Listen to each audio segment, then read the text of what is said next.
हरी हरी तुलसा गोरी गोरी राधा, बांट लिया दोनों ने श्याम आधा आधा। हरी हरी तुलसा गोरी गोरी राधा, बांट लिया दोनों ने श्याम आधा आधा। कहाँ से आई तुलसा कहाँ से आई राधा, बांट लिया दोनों ने श्याम आधा आधा।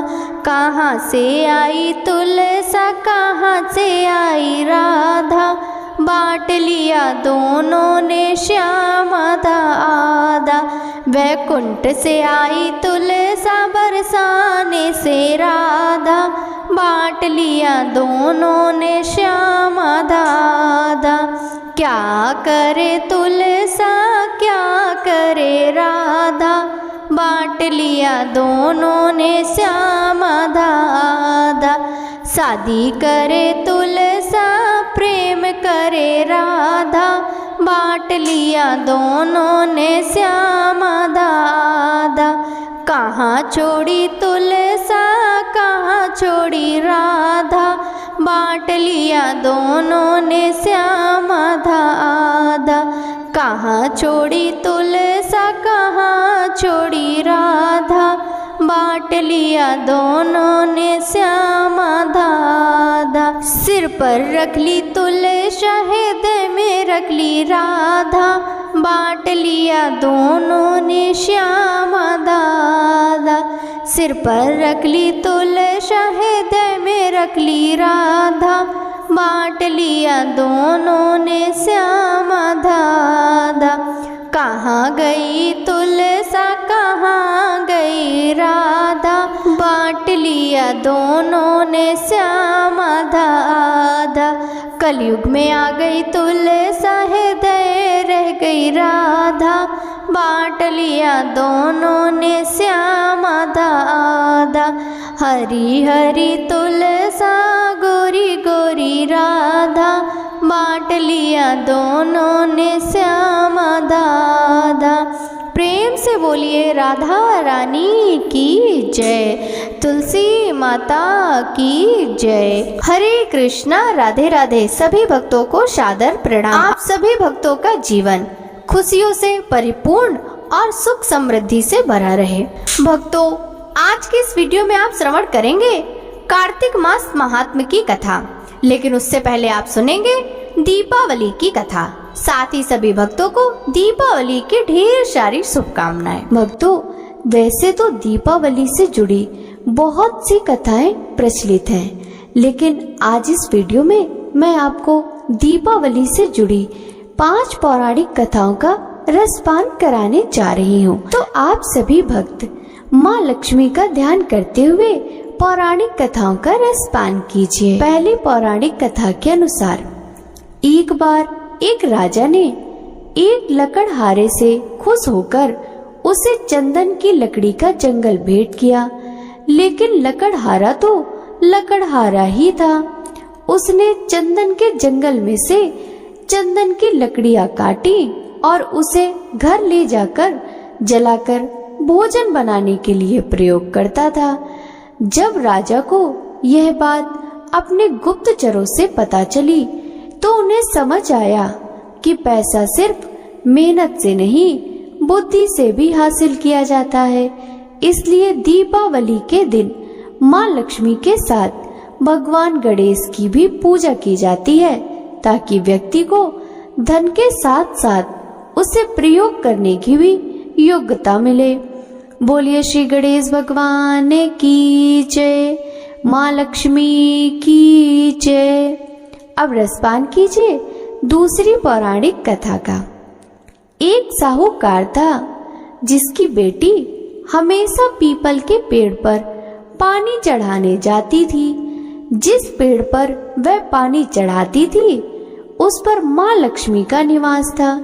एक दिन लक्ष्मी जी ने साहूकार की बेटी से कहा कि मैं तुम्हारी मित्र बनना चाहती हूँ। इस पर साहूकार की बेटी ने कहा, मैं अपने पिता से पूछकर बताऊंगी। लड़की ने अपने पिता को सारी बात बताई। तब साहूकार ने हाँ कह दिया। इस तरह माँ लक्ष्मी और साहूकार की बेटी की दोस्ती हो गई। एक दिन माँ लक्ष्मी ने साहूकार की बेटी को अपने घर पर बुलाया और उसका खूब स्वागत किया। उसे अच्छे से अच्छे व्यंजन परोसे। मेहमान नवाजी के बाद जब साहूकार की बेटी जाने लगी तो माँ लक्ष्मी ने कहा कि मुझे अपने घर कब बुलाओगी। साहूकार की बेटी ने माँ लक्ष्मी को अपने घर तो बुला लिया, लेकिन उसे डर था कि उसके घर की आर्थिक स्थिति ठीक नहीं है। वो कैसे माँ लक्ष्मी की मेहमान नवाजी करेगी।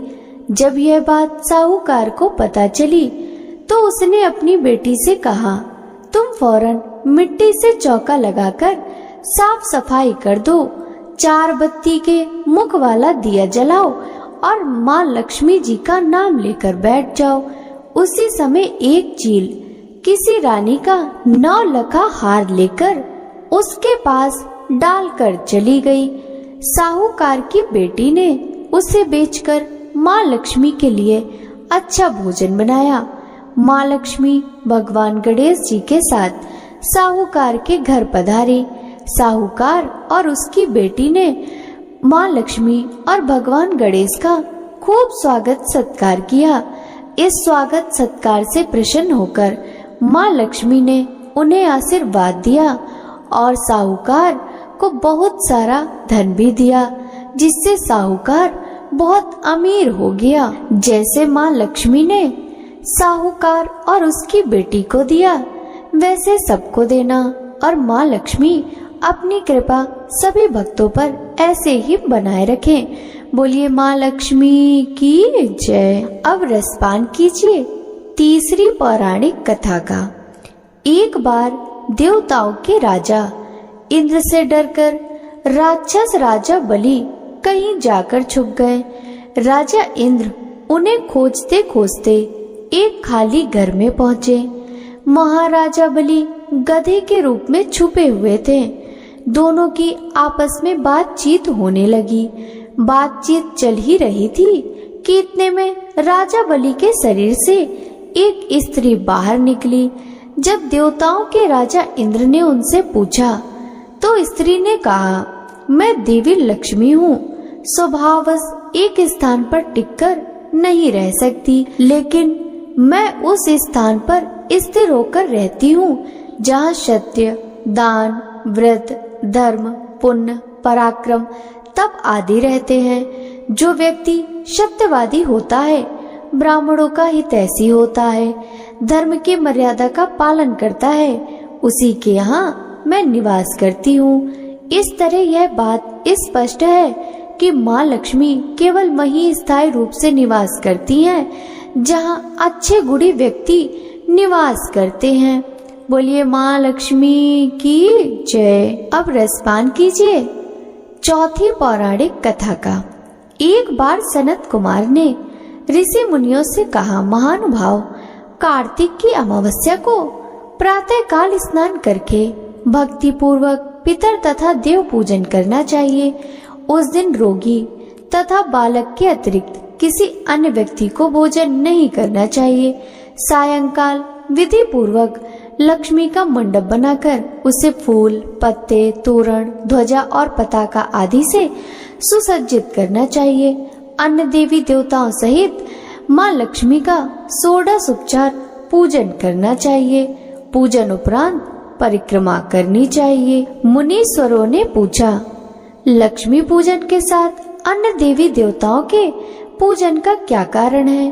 सनत कुमार जी बोले, लक्ष्मी जी समस्त देवी देवताओं के साथ राजा बलि के यहाँ बंधक थी। तब आज के दिन ही भगवान विष्णु ने उन सबको कैद से छुड़ाया था। बंधन मुक्त होते ही सब देवता लक्ष्मी जी के साथ जाकर क्षीर सागर में सो गए। इसीलिए अब हमें अपने अपने घरों में उनके शयन का ऐसा प्रबंध करना चाहिए कि वे क्षीर सागर की ओर न जाकर स्वच्छ स्थान और कोमल सैया पाकर यहीं विश्राम करें। जो लोग लक्ष्मी जी के स्वागत की तैयारियां उत्साह पूर्वक करते हैं, उनको छोड़कर वे कहीं भी नहीं जाती। रात्रि के समय लक्ष्मी जी का आवाहन और विधि पूर्वक पूजन करके उन्हें विविध प्रकार के मिष्ठान का नैवेद्य अर्पण करना चाहिए। दीपक जलाने चाहिए। दीपक को सर्वनिष्ठ निवृत्ति हेतु अपने मस्तक पर घुमाकर चौराहे या शमशान में रखना चाहिए। राजा का कर्तव्य है कि नगर में ढिंडोरा पिटवाकर दूसरे दिन बालकों को अनेक प्रकार के खेल खेलने की आज्ञा दे। बालक क्या क्या खेल सकते हैं इसका भी पता करना चाहिए। यदि वे आग जलाकर खेलें और उसमें ज्वाला प्रकट ना हो तो समझना चाहिए कि इस वर्ष भयंकर अकाल पड़ेगा। यदि बालक दुख प्रकट करे तो राजा को दुख तथा सुख प्रकट करने पर सुख होगा। यदि वे आपस में लड़ें तो राजयुद्ध होने की आशंका होगी। बालकों के रोने से अनावृष्टि की संभावना करनी चाहिए। यदि वे घोड़ा बनकर खेलें तो मानना चाहिए कि किसी दूसरे राज्य पर विजय होगी। यदि बालक लिंग पकड़कर क्रीड़ा करे तो व्यभिचार फैलेगा। यदि वे अन्न जल चुराए तो इसका अर्थ होगा कि राज्य में अकाल पड़ेगा। अब रसपान कीजिए 5वीं पौराणिक कथा का। एक कथा के अनुसार माता पार्वती ने राक्षस का वध करने के लिए जब महाकाली का रूप धारण किया था तो उसके बाद उनका क्रोध शांत नहीं हो रहा था। तब महाकाली का क्रोध शांत करने के लिए भगवान शिव स्वयं उनके चरणों में लेट गए थे। तब भगवान शिव के स्पर्श से उनका क्रोध शांत हुआ था। इसी की याद में उनके शांत रूप लक्ष्मी की पूजा की शुरुआत हुई। इसी रात इनके रौद्र रूप काली की भी पूजा का विधान है। बोलिए माँ काली की जय, माँ लक्ष्मी की जय। भक्तों, अब सुनिए कार्तिक मास महात्म्य में आगे का अध्याय। भक्तों, कार्तिक मास महात्म्य के कल के अध्याय में आपने रसपान किया था एकादशी व्रत का महात्म्य तथा भगवान श्री कृष्ण को राधा रानी अधिक प्रिय क्यों हैं। अब रसपान करते हैं उसके आगे की कथा का। नारद जी कहने लगे कि राजा प्रभु, कार्तिक कृष्ण त्रयोदशी से शुक्ल द्वितीया तक यमराज को प्रसन्न करने के लिए दीपक जलाना चाहिए।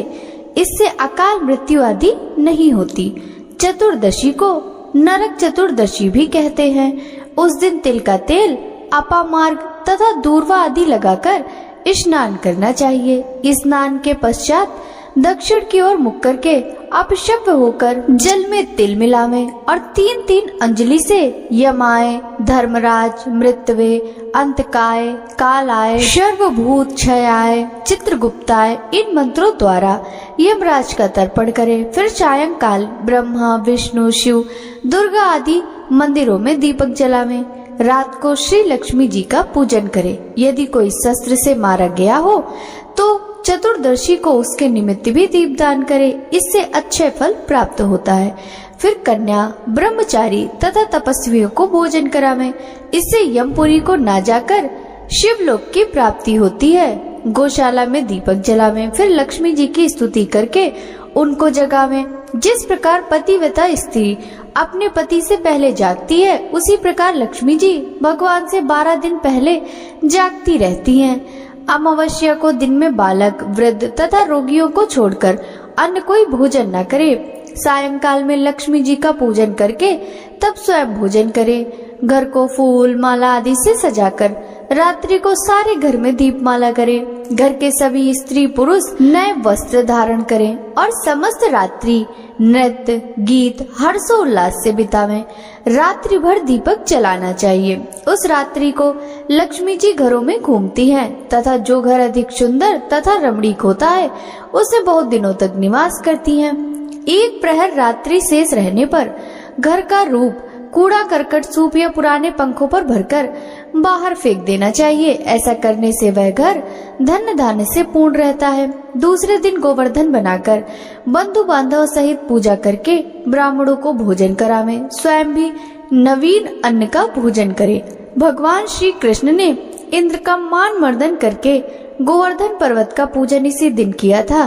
सायंकाल के समय गौ तथा वृषभ का भी पूजन करके उनसे अपने तथा परिवार के भरण पोषण व रक्षा के लिए प्रार्थना करें। बलि और उसकी पत्नी विंध्यावली की मूर्ति बनाकर सायंकाल के समय पूजन करके दान आदि क्रिया करने वाला परिवार सदा सुखी रहता है। नारद जी कहने लगे, हे राजा प्रथु, जो कार्तिक कृष्ण अमावस्या को दीपावली करता है वह कभी दरिद्री नहीं होता। इस संबंध में एक इतिहास सुनो।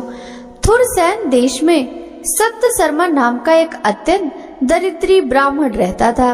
उसके मन में सदैव यही लालसा बनी रहती थी कि यदि मेरे पास धन हो तो मैं उसे दान आदि धार्मिक कार्यों में व्यय करूं। इसके लिए वे सदैव भगवान विष्णु को पूजन किया करता था।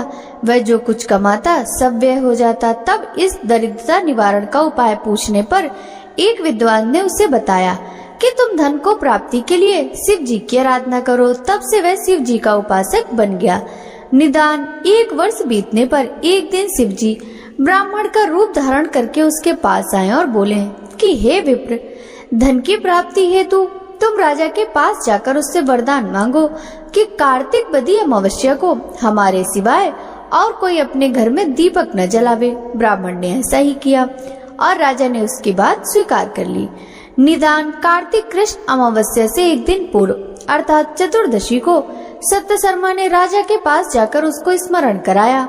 तो उसी समय राजा ने सारे शहर में ढिंढोरा पिटवा दिया कि अमावस्या को कोई भी घर में दीपक न जलावे। राजा की आज्ञा अनुसार अमावस्या की रात्रि को किसी ने भी दीपक नहीं जलाया। जब रात्रि को लक्ष्मी जी नगर में आई तो देखा सारे नगर में अंधेरा है, मगर एक ब्राह्मण का घर खूब सजा हुआ है, साथ ही दीपमाला से जगमग हो रहा है। लक्ष्मी जी प्रसन्न होकर जब उस घर में जाने लगी तो ब्राह्मण ने उनका रास्ता रोक लिया और कहने लगा, हे भद्रे, तुम्हारा पति अति कठोर है और तुम अति चंचल हो, इस कारण तुम हमारे घर में प्रवेश मत करो। तब लक्ष्मी जी कहने लगी कि भगवान के शयन के समय मैं आई हूँ, अतः निश्चय करके तुम्हारे घर में वास करूंगी। यह सुनकर ब्राह्मण ने कहा, यदि तुम इस बात की शपथ लो कि 3 वंश पर्यंत तुम हमारे घर से नहीं जाओगी और यहीं वास करोगी, हमारे घर में आ सकती हो। लक्ष्मी जी कहने लगी कि यदि तुम विधि पूर्वक पूजन करोगे तो मैं निश्चय ही तुम्हारे घर में वास करूंगी। यह सुनकर ब्राह्मण ने पूछा कि मैं किस विधि से तुम्हारा पूजन करूं? तब लक्ष्मी जी कहने लगी कि कार्तिक बदी अमावस्या को प्रातः काल स्नान आदि करके देवता और पितरों का पूजन करो, सायंकाल हमारा पूजन करें। सबसे पहले स्वस्ति वाचन द्वारा कड़ेल जी का पूजन करें, फिर कुबेर का पूजन करके संकल्प करें, तत्पश्चात लक्ष्मी जी का पूजन करें। कैसा स्वरूप है लक्ष्मी जी का? कमल के आसन पर स्थित, कमल पुष्पों की माला धारण किए, कमल जैस नेत्रों वाली, गंभीर नाभि वाली, स्तन के भार से नम्र, सुंदर वस्त्र वाली, देवताओं के हाथियों द्वारा मणि युक्त घड़ों से स्नान करने वाली, कमल पुष्प हाथ में लिए ऐसी लक्ष्मी मेरे घर में निवास करे। सर्वप्रथम लक्ष्मी जी को आसन दे, फिर पाद्य, अर्घ, आचमन, स्नान, वस्त्र, धूप, दीप, नैवेद्य, जल, तांबुल, सुपारी इन सब वस्तुओं को अर्पण करके नमस्कार करें, दीप जलावें और तामस रात्रि भगवान का कीर्तन करें। इस प्रकार कुबेर तथा लक्ष्मी जी का पूजन करके ब्राह्मणों को भोजन करवावें। तत्पश्चात बंधु बांधवों सहित आप भी भोजन करें। सत्य शर्मा ने विधिवत इसी प्रकार किया, जिससे उसके पास बहुत सा धन धान्य हो गया। इसके बाद उसने अनेक यज्ञ भी किए। फिर सत्य शर्मा विरक्त होकर मथुरा चला गया और वहीं पर समाधि इष्ट होकर विष्णु लोक को प्राप्त हुआ। बोले लक्ष्मी माता की जय। भक्तों, कार्तिक मास महात्म का 16वां अध्याय समाप्त हुआ। अब रसपान कीजिए श्री तुलसी चालीसा व तुलसी माता की आरती का। श्री तुलसी चालीसा।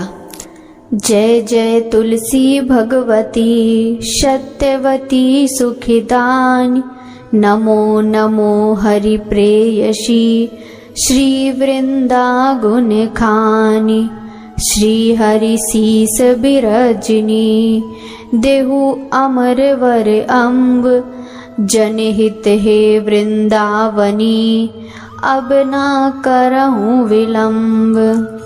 धन्य धन्य श्री तुलसी माता, महिमा अगम सदा श्रुति गाता।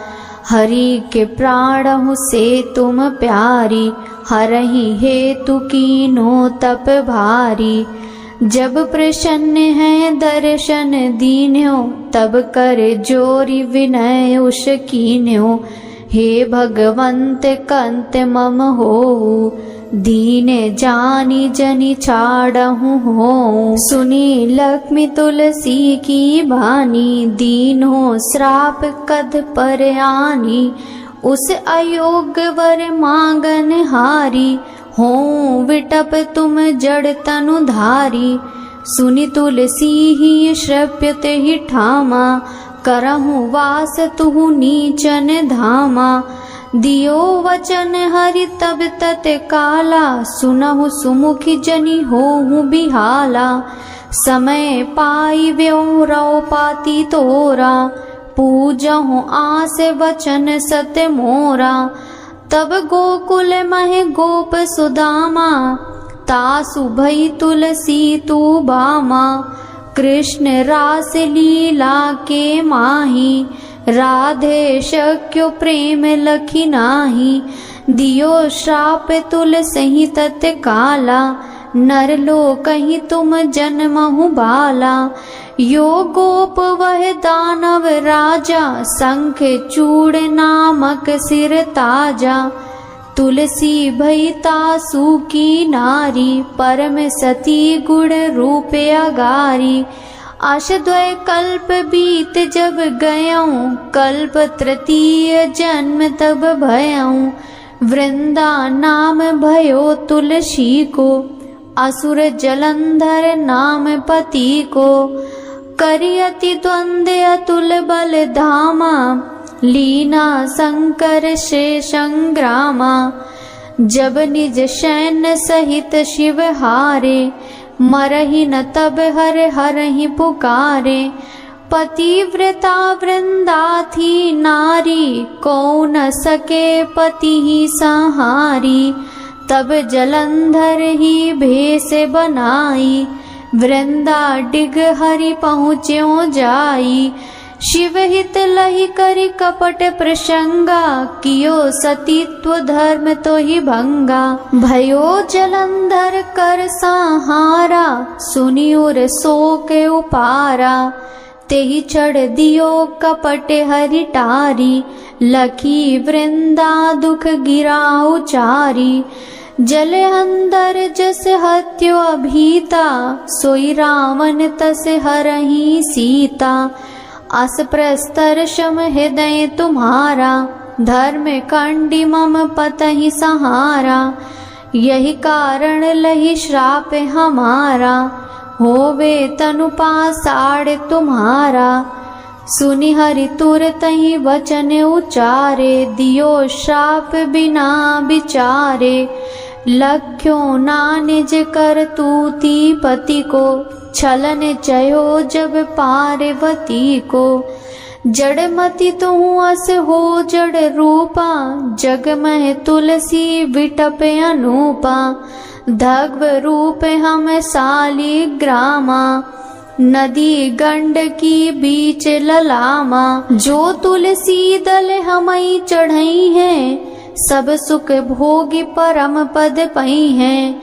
बिनु तुलसी हरि जलत शरीरा, अतिशय उठत शीस उर पीरा। जो तुलसी दल हरि सिर धारत, सो सहस्त्र घट अमृत डारत। तुलसी हरि मन रंजनी हारी, रोग दोष दुख भंजनी हारी। प्रेम सहित हरि भजन निरंतर, तुलसी राधा में नाही अंतर। व्यंजन हो 56 प्रकारा, बिनु तुलसी दल नहीं हरहि प्यारा। सकल तीर्थ तुलसी तरु छाई, लहत मुक्ति जन संशय नाही। कवि सुंदरिक हरि गुण गावत, तुलसी निकट सहस गुण पावत। बसत निकट दुर्वासा धामा, जो प्रयास ते पूर्व ललामा। पाठ करहि जो नित नर नारी, होहि सुख बासहि त्रिपुरारी। तुलसी चालीसा पढ़हि, तुलसी तरु ग्रह धारी। दीप दान करि पुत्र फल, पावहि बंध्यो नारी। सकल दुख दरिद्र हरि, हारे हमें परम प्रसन्न। आसहि धन जन लड़हि ग्रह, बसहि पूर्णान्न। लाही अभिमत फल जगत मह, लाही पूर्ण सब काम। जहि दल अर्पहि तुलसी, तह सहस बसहि हरि राम। तुलसी महिमा नाम लख, तुलसी सूत सुख राम। मानस चालीसा रच्यो जग, महम तुलसीदास। बोले तुलसी माता की जय। तुलसी माता की आरती। जय जय तुलसी माता, जय तुलसी माता। सब जग की सुखदाता, सबकी वर माता। जय माँ तुलसी माता। सब योगों से ऊपर, सब रोगों से ऊपर, रज से रक्षा करके सबकी भवत्राता। जय तुलसी माता मैया, जय तुलसी माता। बटुपुत्री है श्यामा, सुरबल्ली है ग्राम्या। जय तुलसी माता, जय तुलसी माता। विष्णु प्रिय जो नर तुमको सेवे, सो नर तर जाता। मैया जय तुलसी माता, जय जय तुलसी माता। हरि के शीस विराजत, त्रिभुवन से हो वंदित। पतित जनों की तारणी, तुम हो विख्याता। मैया जय तुलसी माता, जय जय तुलसी माता। लेकर जन्म विजन में आई दिव्य भवन में, मानव लोक तुम्ही से सुख संपत्ति पाता। जय तुलसी माता, जय जय तुलसी माता। हरि को तुम अति प्यारी, श्याम वर्ण सुकुमारी। प्रेम अजब है उनका, तुमसे कैसा नाता। जय तुलसी माता। हमारी विपद हरो तुम, कृपा करो माता। मैया जय तुलसी माता, जय जय तुलसी माता। सब जग की सुखदाता, सबकी वर माता। मैया जय तुलसी माता, जय जय तुलसी माता। तुलसी महारानी नमो नमो, हरि की पटरानी नमो नमो। धन तुलसी पूरण तप कीनो, सालिग्राम बनी पटरानी। तुलसी महारानी नमो नमो, हरि की पटरानी नमो नमो। जाके पत्र मंजरी कोमल, श्रीपति कमल चरण लपटानी। तुलसी महारानी नमो नमो, हरि की पटरानी नमो नमो। धूप दीप नैवेद्य आरती, पुष्पन की वर्षा बरसानी। तुलसी महारानी नमो नमो, हरि की पटरानी नमो नमो।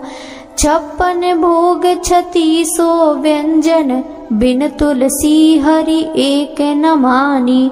तुलसी महारानी नमो नमो, हरि की पटरानी नमो नमो। सभी सखी मैया तेरो यस गावे, भक्ति दान दी जय महारानी। नमो नमो तुलसी महारानी।